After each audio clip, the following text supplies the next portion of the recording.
अहिले हाम्रा प्रधानमन्त्रीजीले न्युयोर्कमा संयुक्त राष्ट्रको महासभामा भाग लिने क्रममा भारतीय प्रधानमन्त्री मोदीसँग कुरा गर्नु भन्ने हामीले सुन्यौँ। त्यो कुराकानीमा हाम्रो देशको मूलभूत राष्ट्रिय हितका विषय, हाम्रो भौगोलिक अखण्डताको रक्षाको विषय त्यहाँ उजागर भएदेखि त हामीले नेपालमा ताली बजाएर धन्यवाद दिन्थ्यौँ होला नि। प्रबुद्ध व्यक्ति समूहको प्रतिवेदन बनाइयो, त्यो प्रतिवेदन बनाउँदाखेरि त्यहाँभित्र यसरी घुमाइयो कि प्रतिवेदन पहिले भारत सरकारले बुझाउने। हेर्नुहोस् त कस्तो विडम्बना। दुई देशका प्रतिनिधि सम्मिलित एउटा कुनै समितिले प्रतिवेदन बनाइसकेपछि त त्यो प्रतिवेदन आफ्ना देशका प्रधानमन्त्रीलाई बुझाउँछु भन्नु पर्दैन। अनि त्यहाँभित्र बडा धुर्त्यपूर्वक पहिले भारतलाई बुझाउने भन्यो, भारतले म बुझ्दिनँ भन्यो, कुरै सिद्धियो। यस्तो खालका नेपालको राष्ट्रिय हितमा धक्का लाग्ने खेलहरू खेलेर देशमा राजनीतिक स्थायित्वको परिकल्पना गर्न सकिँदैन। कुनै पनि स्वतन्त्र स्वाधीन देश सबभन्दा पहिले आफ्नो आत्मनिर्णयको अधिकारमा अडिग भएर उभिनुपर्छ। त्यहाँ खाली पद, प्रतिष्ठा, राजनीतिक षड्यन्त्र, गुट उपगुटको स्वार्थ, नैतिकहीन मान्छेको संरक्षण, देशलाई टुक्र्याउँछु भन्ने मान्छेहरूको संरक्षण। तपाईँहरूले सुन्नुभएको छ, छँदैछ सबैले। अहिले भर्खरै गृह मन्त्रालयमा यो सरकार आएपछि नागरिकता समस्या समाधान समिति भनेर कर्मचारीको एउटा समिति बनाइएको छ। नेपालमा जहिले जहिले राजनीतिक परिवर्तन हुन्छ, जहिले जहिले सरकार परिवर्तन भएर एउटा अस्थिर वातावरण सिर्जना हुन्छ, तहिले तहिले नागरिकताको विषयलाई एकदम उठाइन्छ। कैयौँ पटक समिति बनेका छन्, आयोग बनेका छन्। कुनै पनि देशमा यस्तो हुँदैन। तर यहाँ किन गरिन्छ?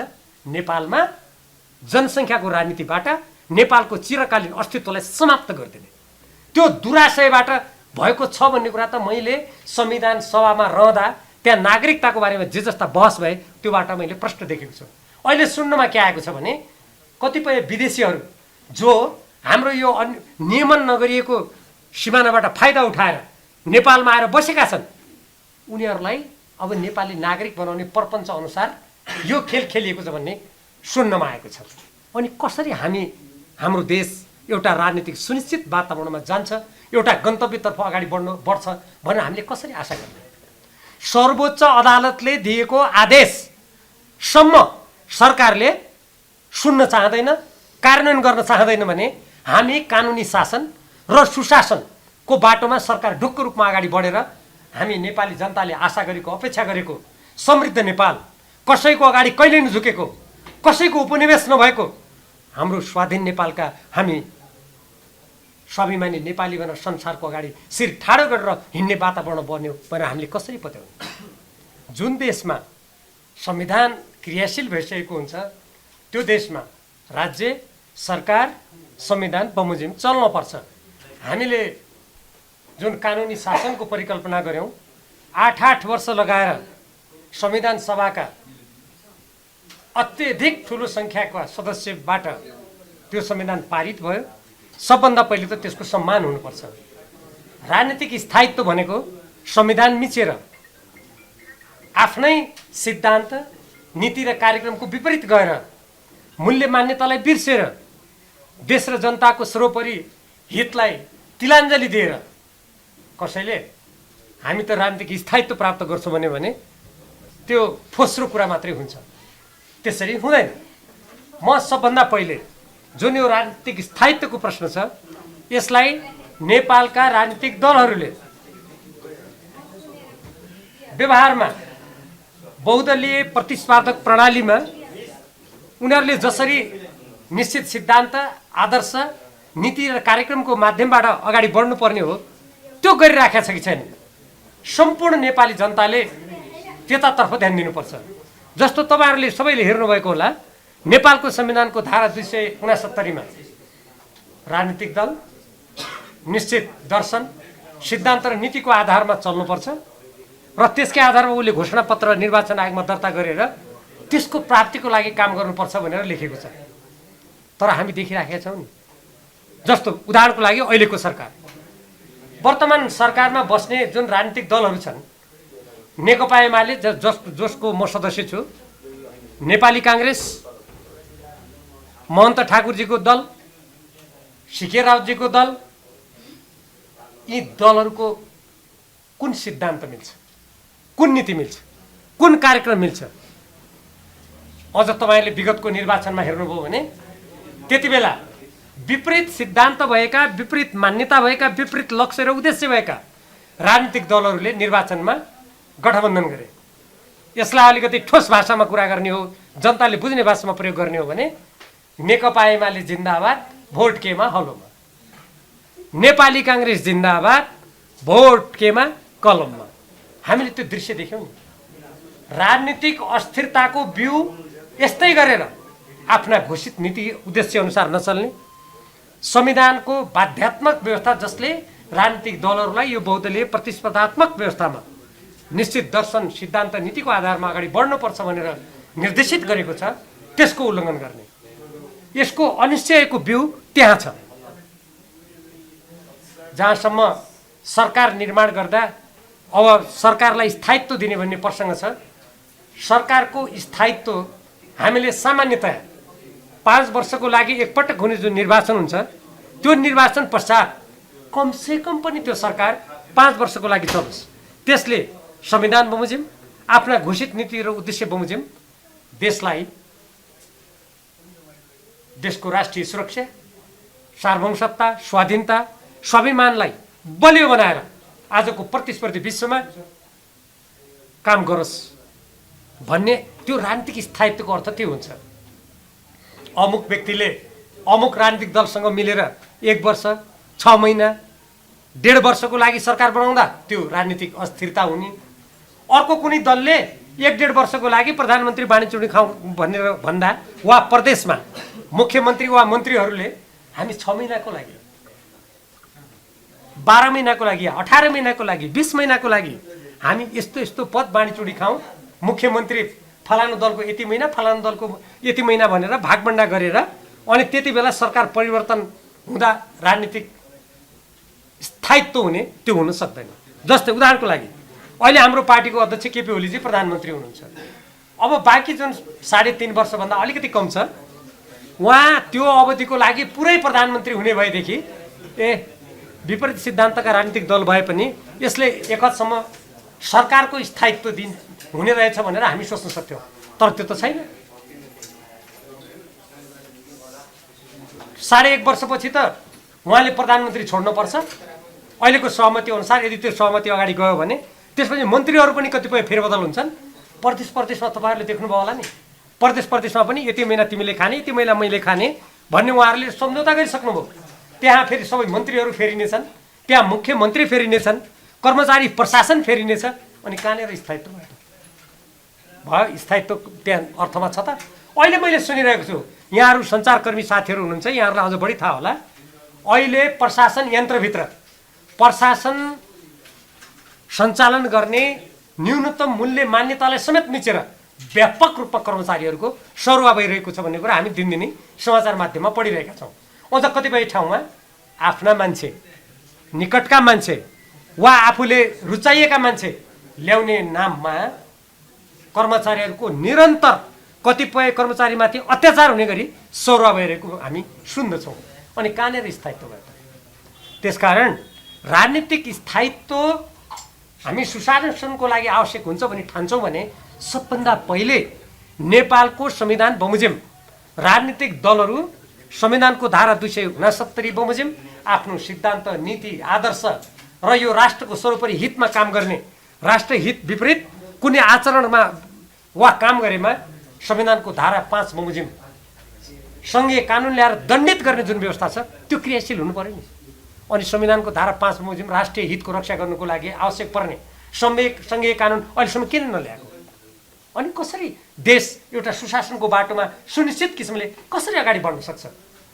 सिद्धान्त, मूल्य, मान्यता सम्पूर्ण कुरालाई मिचेर हामी सुनिश्चित मार्गमा जान्छौँ भन्ने कुरा के सम्भव हुन्छ र? विपरीत सिद्धान्त भएका राजनीतिक दलहरू हामी एक ठाउँमा आउनुको अर्थ हामीले संविधान संशोधन गर्नको लागि हो भन्ने 7 बुँदे सहमतिमा त्यसको नीतिगत कुराहरू उल्लेख गरिएको छ। हामीले त्यस सरकारको न्यूनतम साझा कार्यक्रम पनि देख्यौँ। त्यसलाई कार्यक्रम भनेको छैन, त्यसलाई नीतिगत प्रतिबद्धता भनेको छ। र त्यसमा संविधान संशोधनको कुरा के ठोस रूपमा आउला कि भनेर मैले त अपेक्षा गरेको थिएँ। तर त्यहाँ हेरेको त त्यहाँ त के कुरा लेखिएको रहेछ भने हामी अब जनताको माझमा गएर अनि के कुरा चाहिँ हामीले त्यसमा सच्याउनु पर्ने हो, के कुरा हेर्नु पर्ने हो, त्यसपछि हामी गर्छौँ। अब के आउँछ त ल भन्नुहोस्। नेकपा एमाले र नेपाली काङ्ग्रेस जस्ता क्रमशः दोस्रो र पहिलो ठुलो संसदका राजनीतिक दलहरूले साँच्चीकै नेपालको संविधानमा कुनै संशोधन, नेपालको राष्ट्रिय हित, नेपाली जनताको सरकार, नेपाली जनताको हक अधिकार, हाम्रो आर्थिक समुन्नति, आजको प्रतिस्पर्धी विश्वमा हामी नेपालीहरू शिर ठाडो गरेर हिँड्नको लागि संविधानको कुनै प्रावधान या कुनै धारा, कुनै व्यवस्था परिवर्तन गर्न आवश्यक ठानेको भए अनि ठुला दलले त्यो कुरा प्रष्ट रूपमा भन्नुपर्छ कि पर्दैन, प्रस्ताव ल्याउनुपर्छ कि पर्दैन। ठुला दलहरू जिम्मेवार, जसले देश हाँक्छन्, राज्य हाँक्छौँ, हामी अप्ठ्यारो बेलामा मिलेर यो देशलाई एउटा गन्तव्यमा पुर्याउँछौँ साँच्चीकै भनेको हो भने अनि त्यो प्रस्ताव ल्याएको खै त? हामीले त्यो प्रस्ताव देख्यौँ त? अब जनतासँग सोधेर कहाँनिर परिवर्तन हुनुपर्छ, कहाँनिर सुच्याउनुपर्छ हामी भन्छौँ। अब जनतासँग सोधेर भन्ने हो भने त कोही के भन्छन् भने देशलाई जातिको आधारमा टुक्र्याउनुपर्छ भन्छन्। जुन कुरा हामीले संविधान निर्माण गर्दा नेपाल जस्तो बहुजातीय, बहुभाषिक, सांस्कृतिक देशमा जातका राज्य बन्न सक्छन् भन्ने कुराको ठुलो बहस भयो त्यति बेला। अहिले त 140 भन्दा बढी जाति समुदाय भनेर ल्याएको छ जनगणनाले। सायद एउटै जाति समुदायका पनि विभिन्न त्यसका उपजातिहरूलाई पनि जाति भनेको होला। त्यति बेला 124 जाति समुदाय भन्ने थियो। अनि नेपालमा 124 जाति समुदायका राज्य बन्न सक्छन्? सम्भव छ? हुन त आजकल पुष्पकमल दाहाल प्रचण्डजीले बोलेको हामी सुन्छौँ, या हामीले त उहिले भनेको हो नि, अब 14वटा राज्य चाहियो। अनि उहाँलाई हिजो प्रधानमन्त्री हुँदाखेरि के बिर्सिनु भएको थियो र? अनि अहिले 14 राज्य चाहियो। अनि पूर्वमा गयो फलानु जाति, पश्चिममा गयो फलानु जाति, दक्षिणमा गयो फलानु जाति भनेर उहाँले त्यो निन्द्राबाट बिउजे जस्तो कुरा गर्नु भएको छ। अहिले कतिपय मानिसहरू संविधान दिवसलाई कालो दिवस मनाउने, संविधानलाई आगो लगाएर जलाउने, तर त्यही संविधान अन्तर्गत मन्त्री पद खाने, सांसद पद खाने, भत्ता खाने, त्यसको लागि अनेक साँठगाँठ गर्ने, राज्यका सुविधाहरू पाइएन भनेर त्यहाँ सङ्घर्ष गर्ने, त्यो काम गर्ने, अनि त्यही संविधानलाई हामी मान्दैनौँ, त्यसलाई आगो लगाउँछौँ भन्ने यस्ता खालका जुन राजनीतिक चरित्र र प्रवृत्तिहरू छन्, यसले देशमा राजनीतिक स्थायित्व कायम हुन सक्दैन। यदि जाति समुदायको आधारमा, जसलाई कतिपयले पहिचान भनेका छन्, यदि त्यसको आधारमा देशलाई टुक्रा टुक्रामा विभाजित गर्ने हो भने भारत र चीन जस्ता विशाल देशहरूको बिचमा एकदमै संवेदनशील भूराजनीतिक अवस्थामा रहेको नेपालमा जाति जातिको पहिचान भेटिने अनि देशको पहिचान मेटिने, अर्थात् पहिचान मेटिएको देशभित्र कुनै जाति समुदायको पहिचान भेटिने कुरा के सम्भव छ? छैन। त्यसकारण नेपालको संविधान संशोधन गर्नको लागि नेकपा एमाले र नेपाली काङ्ग्रेस जस्ता विपरीत सिद्धान्त भएका राजनीतिक दलहरू 46 सालमा बहुदल ल्याउन खोजे जस्तो वा 63 सालको अन्तरिम संविधानले नयाँ संविधान निर्माण गर्न शान्ति प्रक्रियाका बाँकी कामहरू पुरा गर्नको लागि हामी आफ्ना सिद्धान्तका कुराहरूलाई थाती राखेर अगाडि जान्छौँ भन्ने कुरा जस्तो हो भने उहाँहरूले संविधान संशोधनका कुराहरूलाई हाम्रा प्रस्ताव यी हुन्, ल नेपाली जनता हामी नेपालको हितको लागि, नेपालको सार्वभौमसत्तालाई बलियो बनाउन, नेपालको स्वाधीनतालाई माथि उठाउन, नेपालको आर्थिक समृद्धि हासिल गर्न, नेपाली जनता आज जुन 1 करोड झन्नै मानिसहरूले देश छोडिसकेको भन्ने हामी सुनिरहेका छौँ, तिनीहरूलाई आफ्नो देशप्रति भरोसा विश्वास गरेर देशभित्र राख्न, फर्काउन आज 75 लाख जति घरहरू भनेको छ सरकारी तथ्याङ्क अनुसार देशमा, त्यसमा झन्नै 5 लाख घरहरू खाली छन्, 1/3 जग्गा जमिन बाँझो छ। सारा विद्यार्थीहरू हाम्रा प्राविधिक शिक्षण संस्थाहरूमा समेत भर्नाको जति त्यहाँ सङ्ख्या छ त्यति भर्ना हुन सकिरहेको छैन। हाम्रा महिलाहरू कयौँ ठाउँमा रात्रि क्लबमा नर्तकी हुन बाध्य छन्, अफ्रिकादेखि दक्षिण अमेरिकादेखि खाडी मुलुकदेखि भारतका गल्ली गल्लीमा भने कतिपय युवाहरू युक्रेनको युद्धमा भाडाका सिपाही भएर आफ्नो जीवन गुमाउन बाध्य छन्। र यी कुराहरूलाई सम्बोधन गर्नको लागि अब नेपाली काङ्ग्रेस र नेकपा एमाले जस्ता ठुला राजनीतिक दलहरू हामी सरकारमा आएर संविधानका यी धाराहरू, यी दफा, कानुनका यी प्रावधानबाट हामी राष्ट्रले अहिले सामना गरिरहेका चुनौतीको सामना गर्छौँ भन्ने प्रस्ताव ल्याएको भए ए हो कि क्या हो, यो सरकार चाहिँ वास्तवमा संविधान संशोधन गरेर अनि यी राष्ट्रका समस्याहरू समाधान गर्न अग्रसर भएको क्या हो भनेर सोच्ने स्थिति हुन्थ्यो। त्यो त केही पनि छैन। अब जनताबाट सोध्ने भनेको कहिले सोध्ने हो?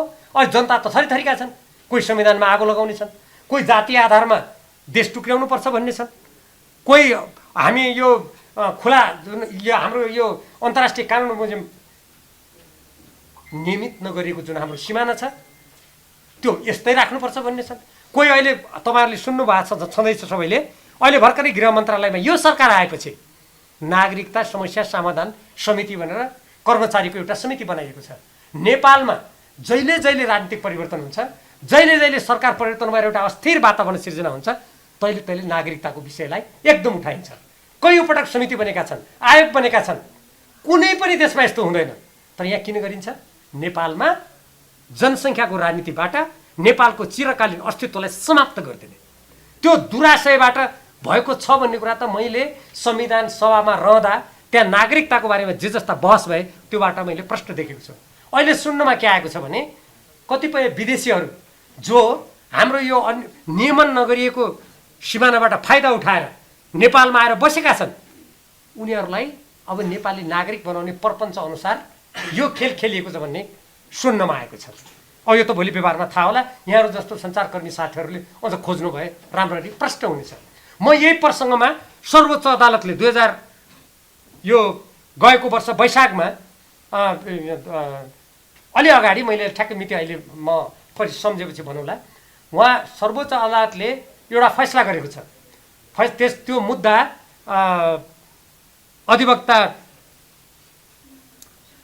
डाक्टर चन्द्रकान्त गेवाली र सीमाविद बुद्धिनारायण श्रेष्ठ समेतले मिलेर नेपाल सरकारको विरुद्धमा दायर गरेको मुद्दामा सर्वोच्च अदालतले फैसला गरेर के भनेको छ भने त्यसमा सीमा नियमनको उहाँहरूले माग गर्नुभएको थियो। सर्वोच्च अदालतले प्रष्ट भाषामा यो नियमन नगरिएको जुन हाम्रो सिमाना छ यसबाट तस्करी, आतंकवाद र अन्य कैयौँ अवांछित गतिविधि हुन सक्ने भएको, कैयौँ ठाउँमा हाम्रो सीमा विवाद भएर हाम्रो भौगोलिक अखण्डतामा समेत आँच पुग्न सक्ने र एउटा स्वतन्त्र सार्वभौम देशले आफ्नो आर्थिक समुन्नतिको लागि छिमेकी भारतसँग राम्रो सम्बन्ध कायम गर्नुको लागि समेत सीमा नियमन गराउनु, त्यहाँ बाहिरबाट विदेशबाट आउने जति पनि मानिसहरू छन् उनीहरूको लेखा राख्नु भनेर स्पष्ट शब्दमा परमादेश गरेको समय कति भइसक्यो। सरकार किन काम गर्दैन थियो? किन नगरेको? त्यस्तै गरेर सर्वोच्च अदालतले बाहिरबाट जति पनि तरकारी, खाद्यान्न, फलफुल अर्थात् मासु नेपालमा आउँछ त्यसलाई त्यहाँ विषादीको मात्रा कति छ प्रयोग गरेर मात्रै नेपाली जनताको हातमा जानु दिनु भनेर आदेश गरेको कति समय भइसक्यो। नेपाल सरकार किन गर्दैन? अनि यो नेकपा एमाले र नेपाली काङ्ग्रेस जस्ता ठुला राजनीतिक दलहरू आइसकेपछि तपाईँले न्यूनतम कार्यक्रममा यो कुरा उल्लेख भएको देख्नुभयो। अझ सर्वोच्च अदालतले केसम्म भनेको छ भने आफ्नो सिमानाको सुरक्षा, जनताको रक्षा गर्नु सरकारको पहिलो कर्तव्य हो। यस सम्बन्धमा लिपुले, कालापानी, लिम्पियाधुरामा समेत जुन बाह्य अतिक्रमण छ ती सबै कुरालाई ध्यानमा राखेर त्यसमा पनि सार्थक वार्ता गर्नु सर्वोच्च अदालतले परामर्श जारी गरेको छ। सरकार किन वार्ता गर्दैन? अनि सरकारको न्यूनतम कार्यक्रममा त्यो देख्नुभयो तपाईँहरू कसैले? अनि कसरी हाम्रो देश एउटा राजनीतिक सुनिश्चित वातावरणमा जान्छ, एउटा गन्तव्यतर्फ अगाडि बढ्छ भनेर हामीले कसरी आशा गर्ने? सर्वोच्च अदालतले दिएको आदेशसम्म सरकारले सुन्न चाहँदैन, कार्यान्वयन गर्न चाहँदैन भने हामी कानुनी शासन र सुशासनको बाटोमा सरकार ढुक्क रूपमा अगाडि बढेर हामी नेपाली जनताले आशा गरेको, अपेक्षा गरेको समृद्ध नेपाल, कसैको अगाडि कहिल्यै नझुकेको, कसैको उपनिवेश नभएको हाम्रो स्वाधीन नेपालका हामी स्वाभिमानी नेपाली भनेर संसारको अगाडि शिर ठाडो गरेर हिँड्ने वातावरण बन्यो भनेर हामीले कसरी पत्याउनु? म त्यसकारण यहीँबाट माग गर्न चाहन्छु, नेकपा एमाले र नेपाली काङ्ग्रेस जस्ता ठुला राजनीतिक दलहरू जो यो बहुदलीय प्रतिस्पर्धात्मक व्यवस्थामा एकअर्काको विकल्पको रूपमा संसदमा रहने, एउटाले गल्ती गर्यो भने अर्काले खबरदारी गरेर सन्तुलन र नियन्त्रणको काम गर्ने भन्ने हामीले परिकल्पना गरेका थियौँ। धेरै देशहरूले प्यालेस्टाइनी जनताको स्वतन्त्र राज्यको पक्षमा मतदान पनि गरेका छन्। त्यहाँ मतदान भयो, 124 देशहरू सहित अत्यधिक बहुमतबाट प्यालेस्टाइनी जनताको स्वतन्त्र राज्यको अधिकार र शान्तिपूर्ण रूपमा बाँच्न पाउने अधिकारको सम्मान हुनुपर्छ भनेर संयुक्त राष्ट्रको महासभाबाट त्यो प्रस्ताव पारित भयो।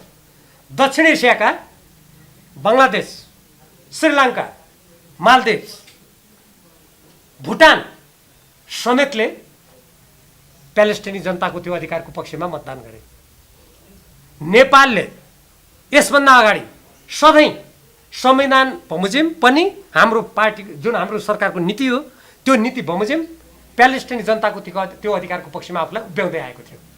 तर यसपटक भारतको इजरायलसँगको सम्बन्ध, खास गरी भारतीय प्रधानमन्त्री र त्यहाँका प्रधानमन्त्री बेन्जामिन नेतान्याहुसँगको उहाँहरू दुईजनाको बिचको जुन सम्बन्धको गतिशीलता हो त्यो कारणले होला या अन्य कुनै सामरिक कारणले होला, भारत त्यसमा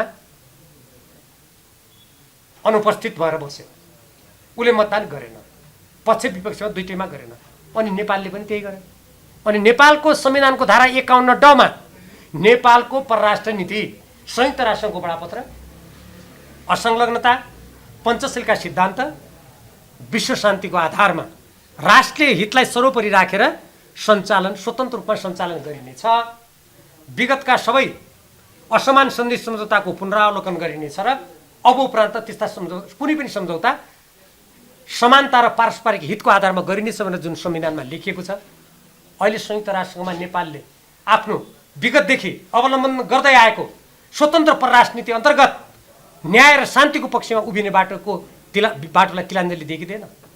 यो नेपालको स्वतन्त्र परराष्ट्र नीतिमा आएको गम्भीर विचलन हो। अब यसरी कर्मचारी प्रशासनमा पनि त्यसका मूल्य मान्यतालाई मिचेर सरुवा मात्रै गर्ने, सरकार गठन गर्दाखेरि पार्टीका घोषित नीति, संविधानको धारा विपरीत गतिविधि गर्ने, परराष्ट्र नीतिमा अघि मैले भने जस्ता क्रियाकलाप गर्ने।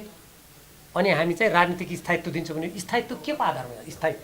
स्थायित्व राजनीतिक नीतिमा हुनु पर्यो, सुशासन ल्याउने कुरामा हुनु पर्यो, कर्मचारी प्रशासनलाई निष्पक्ष ढङ्गले सञ्चालन गर्ने कुरामा हुनु पर्यो, सुरक्षा निकायलाई स्वतन्त्र रूपमा उनीहरूको आफ्नो चाहिँ व्यावसायिक उन्नति प्रगतिको लागि उनीहरूले ढुक्क भएर काम गर्ने वातावरण हुनु पर्यो, व्यवसायीहरूले ढुक्कसँगले काम गर्ने वातावरण हुनु पर्यो, किसानहरूले उनीहरूको हितमा निश्चित रूपमा काम गर्ने स्थिति हुनु पर्यो। देशका युवाहरूले यो हाम्रो देश हो, हामी पढ्यौँ लेख्यौँ ज्ञान प्राप्त गऱ्यौँ भने हामीले यो देशमा काम पाउँछौँ, यो देशमा हाम्रो आवाज सुनिन्छ भन्नु उनीहरूले विश्वास गर्ने वातावरण हुनु पर्यो। तब न देशमा राजनीतिक स्थायित्व हुन्छ, तब न सुनिश्चितता हुन्छ, तब न सुशासन कायम हुन्छ। अब यी जम्मै आदर्श, सिद्धान्त, नीति, मूल्य, मान्यतालाई कुल्चेर गन्तव्यहीन, लक्ष्यहीन, उद्देश्यहीन, आदर्शहीन यात्रा गर्ने। अनि तेस्रो यात्रामा हामी त सुनिश्चित ढङ्गले अब राजनीतिक स्थायित्वका साथ हामी समृद्धि हासिल गर्छौँ भन्ने कुरा त्यो काल्पनिक कुरा मात्रै हो।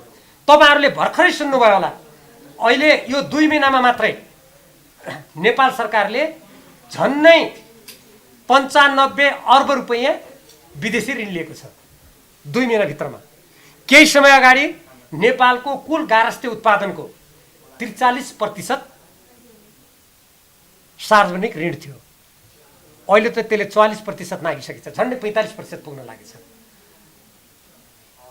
झन्डै 25 खर्ब सार्वजनिक ऋण पुग्न लागिसक्यो, त्यसको आधा जति बाह्य ऋण छ। यो बजेटमा मात्रै 3 खर्ब रुपैयाँ वित्तीय व्यवस्थापनको नाममा नेपालले ब्याज तिर्नुपर्छ। हामी त ठुल्ठुला साउजीका ऋणी भइसक्यौँ।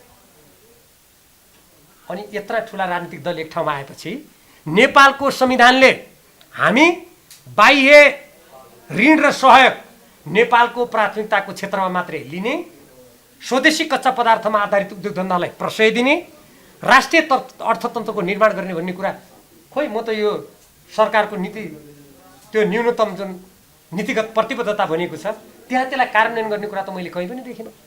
अब मैले यसो भन्दा उहाँहरू नेकपा एमालेको सदस्य भएर आलोचना गरिस् भन्नुहोला, तर मैले नेपालको नागरिकको हैसियतले नेपालको संविधान लेखेको कुरा कुनै सरकार चलाउने, राज्य चलाउने, पार्टी चलाउने मान्छेले गरेन भने औल्याउने कि नौल्याउने ल भन्नुहोस् त।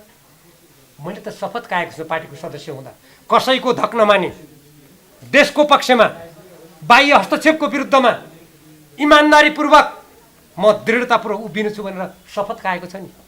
सांसद हुँदा पनि त्यस्तै शपथ खाएको छ, अहिलेका मन्त्री उनीहरूले पनि खाएको होला है। अनि त्यो शपथ अनुसार मान्छेले बोल्नुपर्छ पर्दैन देशको नागरिक भएर। आज हाम्रा सिमाना मिचेका छन्, लिम्पियाद्वारा लिपुले कालापानीमा हाम्रो भूमिमा अतिक्रमण भएको छ। कुनै पनि देशभक्त नागरिकले यही अतिक्रमण नगर्नुहोस् भन्नु पर्दैन। मलाई भारतप्रति मेरो कुनै पूर्वाग्रह छैन। म कूटनीति शास्त्रको विद्यार्थी पनि हो। कुनै देशप्रति पूर्वाग्रह राखेर यत्तिकै विरोध गर्ने मेरो कुनै मनसाय छैन। तर अर्काको देशको भूभाग मिच्ने त संसदको सर्वसम्मतबाट नेपालको निशाना छापमा लिम्पियाधुरा लिपुले कालापानी सम्मिलित नक्सा जारी गर्ने अनि भारतका प्रधानमन्त्रीसँग भेट्दा वा भारतका प्रधानमन्त्री परराष्ट्र मन्त्री नेपाल आउँदा टेबलमा बस्दा त्यो कुरामा चुइक्क नबोल्ने मिल्यो त कुरा। अहिले हाम्रा प्रधानमन्त्रीजीले न्युयोर्कमा संयुक्त राष्ट्रको महासभामा भाग लिने क्रममा भारतीय प्रधानमन्त्री मोदीसँग कुरा गर्नुभयो भने हामीले सुन्यौँ। त्यो कुराकानीमा सामान्य कुरा अब हुन त समय धेरै थिएन, म धेरै त्यसमा मेरो धेरै टिप्पणी त छैन। तर हाम्रो देशको मूलभूत राष्ट्रिय हितका विषय, हाम्रो भौगोलिक अखण्डताको रक्षाको विषय त्यहाँ उजागर भएदेखि त हामीले नेपालमा ताली बजाएर धन्यवाद दिन्थ्यौँ होला नि। अर्थात् भविष्यमा त्यो कुरा भयो भने स्वागत गरिएला। तर अहिलेसम्म भयो त? प्रबुद्ध व्यक्ति समूहको प्रतिवेदन बनाइयो। त्यो प्रतिवेदन बनाउँदाखेरि त्यहाँभित्र यसरी घुमाइयो कि प्रतिवेदन पहिले भारत सरकारले बुझाउने। हेर्नुहोस् त कस्तो विडम्बना। दुई देशका प्रतिनिधि सम्मिलित एउटा कुनै समितिले प्रतिवेदन बनाइसकेपछि त त्यो प्रतिवेदन आफ्ना देशका प्रधानमन्त्रीलाई बुझाउँछु भन्नु पर्दैन? अनि त्यहाँभित्र बडा